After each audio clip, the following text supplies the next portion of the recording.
Assalamualaikum warahmatullahi wabarakatuh. Di sini kami dari kelompok 4 akan mempresentasikan manajemen biaya tentang analisis harga dan pendapatan. Kelompok kami terdiri dari saya, Novia Widianingrum, dan teman saya, Aprina Duiwe. Uang yang harus dibayarkan konsumen kepada penjual untuk mendapatkan barang atau jasa yang ingin dibelinya. Oleh sebab itu, harga pada umumnya ditentukan oleh penjual atau pemilik jasa. Dalam pemasaran, harga merupakan satuan terpenting. Ini karena harga merupakan suatu nilai tukar dari sebuah produk atau jasa yang dinyatakan dalam satuan moneter. Selain itu, harga merupakan salah satu penentu dari keberhasilan perusahaan dalam menjalani usahanya. Perusahaan yang berhasil dinilai dari seberapa besar perusahaan itu bisa mendapatkan keuntungan dari besaran harga yang ditentukan dalam menjual produk atau jasanya. Fungsi harga ada 4, yaitu yang pertama, acuan nilai jual suatu barang ataupun jasa. Yang kedua, memudahkan proses jual beli. Yang ketiga, penentu keuntungan bagi penjual atau produsen. Yang keempat, acuan konsumen dalam menilai kualitas barang atau jasa. Selanjutnya yaitu tujuan penetapan harga. Ada 4, yaitu yang pertama, menentukan pangsa pasar. Yang kedua, meningkatkan keuntungan. Yang ketiga, menjaga loyalitas konsumen. Dan yang keempat, menjaga daya saing. Selanjutnya, konsep-konsep dasar ekonomi dalam penetapan harga. Ada 3, yang pertama permintaan pelanggan, yang kedua elastisitas harga permintaan, yang ketiga struktur pasar dan harga. Yang pertama yaitu permintaan pelanggan. Permintaan pelanggan mempengaruhi semua fase bisnis. Secara umum, para pelanggan menginginkan barang dan jasa yang berkualitas tinggi dan harga rendah. Jika semua barang itu sama, para pelanggan akan membeli barang yang harganya lebih murah. Sedikit yang akan membeli harga yang lebih tinggi. Pada harga yang tinggi, barang yang dibeli pelanggan akan sedikit, dan pada harga yang lebih rendah, para pelanggan akan membeli lebih banyak barang. Faktor-faktor yang mempengaruhi permintaan selain harga adalah pendapatan pelanggan, kualitas produk yang dijual, ketersediaan barang pengganti, permintaan untuk barang-barang pelengkap, baik untuk memenuhi kebutuhan maupun untuk kemewahan, dan lain sebagainya. Namun demikian, relasi dasar permintaan tetap adanya dan produser tahu bahwa menaikkan harga produk tak terhindarkan akan mengurangi penjualan. Dua faktor yang paling mempengaruhi kebebasan perusahaan dalam menyesuaikan harga adalah elastisitas harga dan struktur pasar. Yang kedua, elastisitas harga permintaan.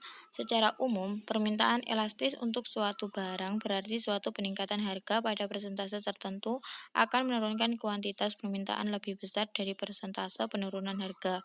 Dengan kata lain, permintaan itu elastis ketika suatu peningkatan harga sejumlah persentase tertentu menaikkan jumlah permintaan lebih tinggi dari persentase tersebut.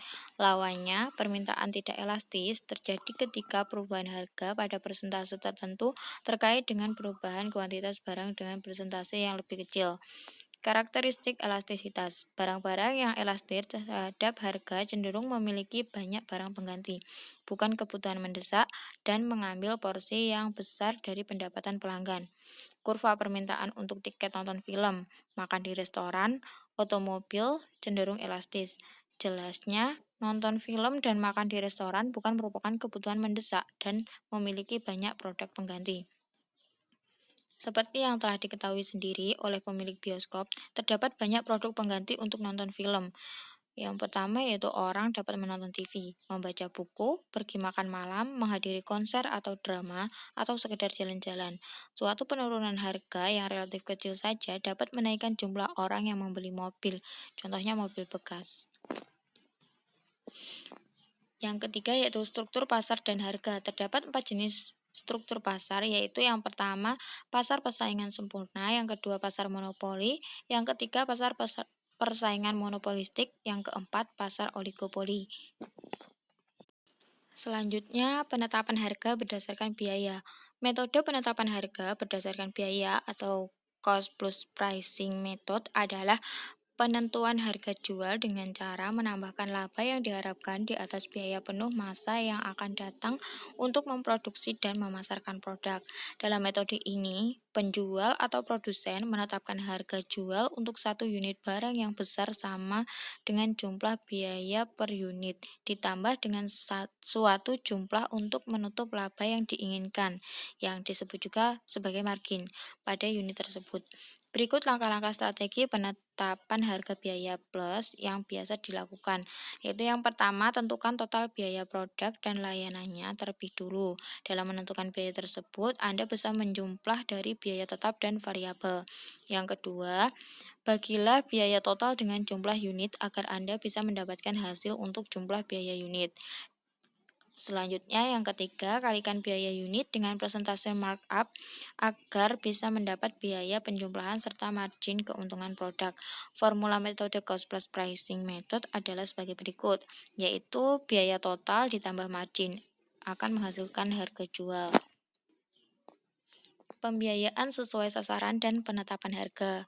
Secara umum, penetapan target biaya atau target costing adalah proses memastikan dan mencapai biaya aliran penuh, di mana produk yang dimaksud dengan persyaratan khusus harus diproduksi untuk mewujudkan laba yang diinginkan dengan harga jual yang diantisipasi selama periode tertentu. Target costing berlaku untuk produk baru dan generasi berikutnya dari suatu produk. Teknik dari metode ini dimulai dengan memahami pasar secara menyeluruh dan niat untuk memenuhi kebutuhan pelanggan menyangkut kualitas produk, fitur, ketepatan waktu, dan harga. Adapun rumus untuk menentukan biaya target yaitu biaya target sama dengan jumlah jual yang diantisipasi dikurangi laba yang diinginkan. Target costing atau biaya target mengacu pada perkiraan biaya produk yang dicapai dengan mengurangi margin keuntungan yang diinginkan dari harga pasar yang kompetitif. Selanjutnya yaitu siklus hidup penetapan harga. Yang pertama tahap pengembangan, kemudian ada tahap pengenalan, lalu ada tahap pertumbuhan, tahap pematangan, dan yang terakhir tahap penurunan. Selanjutnya yaitu ada varians atau penyimpanan atas penjualan atau pendapatan. Varians atau penjualan terjadi disebabkan adanya perbedaan dalam harga jual ataupun volume penjualan. Dengan demikian, varian yang akan dianalisis dalam hal penjualan atau pendapatan di sini menyangkut dua hal, yaitu varian harga dan varian volume, yang dirumuskan sebagai berikut. Yang pertama ada varian harga, yaitu cara menghitungnya dengan mengurangkan tarif harga sebenarnya dikurangi tarif harga yang dianggarkan, kemudian hasilnya dikali volume yang sebenarnya. Dan yang kedua yaitu ada varians volume, yaitu tarif harga yang dianggarkan dikalikan dengan hasil volume sebenarnya dikurangi volume yang dianggarkan. Selanjutnya, etika dan penetapan harga ada 3, yaitu yang pertama, penetapan harga yang memangsa atau predatory pricing. Yang kedua, ada diskriminasi harga. Yang ketiga, ada keadilan dan penetapan harga.